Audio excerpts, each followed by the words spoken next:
জাপানি এই সৈনিক ২৯ বছর ধরে একা একটি জঙ্গলে এই ভেবে কাটিয়েছে যে দ্বিতীয় বিশ্বযুদ্ধ এখনো শেষই হয়নি, অথচ পার হয়ে গেছে যুদ্ধের পরেও ২৯টি বছর। ভাবা যায় এই মানুষটি কোনো সাপ্লাই ছাড়া, কোনো ঔষধ ছাড়া আর কোনো সাহায্য ছাড়াই একা একটি দেশের সাথে যুদ্ধ করে গেছে, যার পরনের ইউনিফর্ম ছিঁড়ে ঝুলে পড়েছে, শরীর কঙ্কালসার, কিন্তু হাতের রাইফেলটা তখনও নতুন আয়নার মতো চকচক করছে। ১৯৭৪ সালের মার্চ মাস, যখন গোটা পৃথিবী শান্তির উৎসবে মেতেছে, পুরো পৃথিবী বদলে গেছে, মানুষ চাঁদে গিয়ে ঘুরে এসেছে, চারিদিকে যখন আধুনিক প্রযুক্তির জয় জয়কার, তখন এই মানুষটি একা এক জ্যান্ত নরকের সাথে লড়াই করছিল। কেন, কার আদেশে, আর কিভাবে তাকে ২৯ বছর পর জঙ্গল থেকে বের করে আনা হয়? আর যখন তিনি বের হলেন, দেখলেন তার প্রিয় মাতৃভূমি জাপান আর সেই আগের মতো নেই। আজকের ভিডিওতে আমরা এমন এক যোদ্ধার গল্প বলবো যা শুনলে আপনার গায়ের লোম খাড়া হয়ে যাবে। হিরো ওনোডা, ইতিহাসের সব থেকে একগুঁয়ে এবং রহস্যময় সেই সৈনিক, যার কাছে সময় থমকে ছিল ২৯টি বছর।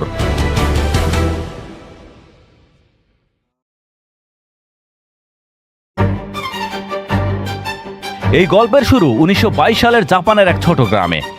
ওনারা যে পরিবেশে বড় হয়েছিলেন, সেখানে আত্মসমর্পণ বলে কোনো শব্দ ছিল না। জাপানে বুশিদো দর্শন বা সামুরাই সংস্কৃতি তাকে শিখিয়েছিল দেশের জন্য মৃত্যুই পরম সম্মান। ১৮ বছর বয়সে ওনোডা সেনাবাহিনীতে যোগ দেন। সাধারণ ট্রেনিংয়ের পর তাকে পাঠানো হয় দুর্ধর্ষ নাকানো মিলিটারি স্কুলে। সেখানে তাকে গেরিলা যুদ্ধের বিশেষ প্রশিক্ষণ দেওয়া হয়। তাকে শেখানো হয় ছদ্মবেশ ধারণ, শত্রুর উপর অগোচরে হামলা, দর্শন, ইতিহাস, এমনকি অপপ্রচার বা প্রোপাগান্ডা চেনার উপায়। কিন্তু সবথেকে গুরুত্বপূর্ণ ছিল তার কমান্ডারের দেওয়া সেই ঐতিহাসিক আদেশ, লেফটেন্যান্ট ওনোডা, তোমাকে কোনো অবস্থাতেই নিজের জীবন বিসর্জন দেওয়া চলবে না, এমনকি তোমার আত্মহত্যা করারও অনুমতি নেই। সেখানে ৩ বছর লাগুক বা ৫ বছর, আমরা ফিরে আসব। ততক্ষণ পর্যন্ত তোমার সাথে যদি মাত্র একজন সৈন্য থাকে, তুমি নেতৃত্ব দিয়ে লড়াই চালিয়ে যাবে। এই আদেশটি ওনোডার মনে খোদাই হয়ে গিয়েছিল। তার জন্য এই আদেশটি ছিল দেবতার হুকুমের মতো। ২৬শে ডিসেম্বর ১৯৪৪ সাল, ওনোডাকে ফিলিপাইনের লুবং আইল্যান্ডে মোতায়েন করা হয়। তার মিশন ছিল আমেরিকান বাহিনীর সাপ্লাই লাইন কেটে দেওয়া এবং এয়ারফিল্ড ধ্বংস করা। ১৯৪৫ সালের ফেব্রুয়ারিতে যখন আমেরিকান বাহিনী দ্বীপে অবতরণ করলো, জাপানি সেনারা টিকতে না পেরে পিছু হটতে শুরু করলো। কিন্তু ওনোডা পিছু হটার পাত্র ছিলেন না। তারা ভাবলেন এটি একটি কৌশলগত পিছু পাওয়া হওয়া। তিনি তার ৩ জন বিশ্বস্ত সঙ্গী আকাটুস, শিমাদা এবং কোজুকাকে নিয়ে জঙ্গলের গভীরে প্রবেশ করলেন। কিন্তু ১৯৪৫ সালের আগস্টে পৃথিবী থমকে গেল হিরোশিমা আর নাগাসাকির বোমার বিস্ফোরণে। জাপান আত্মসমর্পণ করল, রক্তক্ষয়ী মহাযুদ্ধ শেষ হলো। কিন্তু লুবং দ্বীপের ঘন রেইন ফরেস্টে ওনোডার কানে এই খবর দেওয়ার কেউ ছিল না। ওনোডা তখনও ভাবছেন জাপান জয়লাভ করছে এবং তাকে তার পোস্ট পাহারা দিতে হবে। ১৯৪৫ সালের অক্টোবর মাস, ওনোডা এবং তার সঙ্গীরা জঙ্গল পরিষ্কার করার সময় এক অদ্ভুত চিরকুট খুঁজে পেলেন। তাতে লেখা, ২ সেপ্টেম্বর জাপান আত্মসমর্পণ করেছে, পাহাড় থেকে নেমে আসুন। ওনোডা এটা বিশ্বাস করলেন না, কারণ তিনি নাকানো স্কুলে প্রোপাগান্ডা চেনার ট্রেনিং পেয়েছিলেন। তার মনে হলো আমেরিকানরা তাকে বের করে আনার জন্য এই জঘন্য মিথ্যে ফাঁদ পেতেছে। পরবর্তীতে আরও লিফলেট ফেলা হলো, এমনকি ওনোডার পরিবারের সদস্যদের ছবি, তাদের হাতের লেখা চিঠি এবং রেকর্ড করা অডিও বার্তা লাউড স্পিকারে শোনানো হলো। কিন্তু ওনোডা ভাবলেন আমেরিকা জাপানের নিয়ন্ত্রণ নিয়েছে এবং তার পরিবারকে জিম্মি করে এসব করানোর নাটক সাজাচ্ছে। ওনোডার যুক্তি ছিল সহজ, যদি জাপান সত্যিই হারত, তবে তার কমান্ডার নিজে এসে তাকে অর্ডার দিত। আদেশ ছাড়া পোস্ট ত্যাগ করা বুশিদো আদর্শের পরিপন্থী। তাই শুরু হলো সময়ের বিরুদ্ধে এক দীর্ঘ লড়াই। জঙ্গলে টিকে থাকাটা ছিল এক নরক যন্ত্রণার সমান। তাদের কোনো স্থায়ী ঘর ছিল না, ছিল না কোনো বিছানা। তাদের প্রধান খাবার ছিল কাঁচা সবুজ কলা। এই কলার খোসা ছিল অত্যন্ত তিক্ত, কিন্তু বেঁচে থাকার প্রয়োজনে তারা নারকেলের দুধ দিয়ে সেই খোসা সেদ্ধ করে এক ধরনের পিণ্ড বানিয়ে খেতেন। প্রতি বছর তারা পাহাড় থেকে নেমে আসতেন এবং স্থানীয় কৃষকদের গরু চুরি করতেন। সেই গরুর মাংসকে তারা সূর্যের আলোয় 10 দিন ধরে শুকিয়ে শুটকি বানাতেন, যা দিয়ে পরবর্তী কয়েক মাস চলত। আশ্চর্যের বিষয় হলো তাদের ব্যক্তিগত শৃঙ্খলা। তারা প্রতিদিন গোসল করতেন, কাঁচি বা ছুরি দিয়ে নিজেদের দাড়ি কাটতেন। তারা দাঁত মাজতেন পাম গাছের ফাইবার দিয়ে। ওনারা প্রতিদিন নিজের মল পরীক্ষা করতেন যে তার হজম ক্ষমতা ঠিক আছে কিনা। আর সব থেকে বেশি যত্ন নিতেন তাদের অস্ত্রের। তাদের রাইফেলগুলোর প্রতিটি যন্ত্রাংশ তারা ন্যাকড়া দিয়ে মুছে চকচকে রাখতেন। তেল না থাকায় তারা মাঝে মাঝে পশুর চর্বি ব্যবহার করতেন। কিন্তু সময় যত গড়াচ্ছিল ওনোডার সঙ্গীরা ধৈর্য হারাচ্ছিলেন। 1949 সালে একা এক রাতে সঙ্গী আকাটুস সবার অলক্ষ্যে পালিয়ে যান এবং 6 মাস পর পুলিশের কাছে আত্মসমর্পণ করেন। ওনোডা ভাবলেন তাকে হয়তো ধরে নিয়ে গিয়ে মারা হয়েছে। 1954 সালে স্থানীয় জেলেদের সাথে এক বন্দুকযুদ্ধে শিমোদা নিহত হন। বাকি রইলেন কেবল ওনোডা এবং কোজুকা। এই দুজন একে অপরের ছায়ার মতো পরবর্তী 17 বছর একসাথে লড়লেন। ইতিমধ্যে পৃথিবী অনেক বদলে গেছে।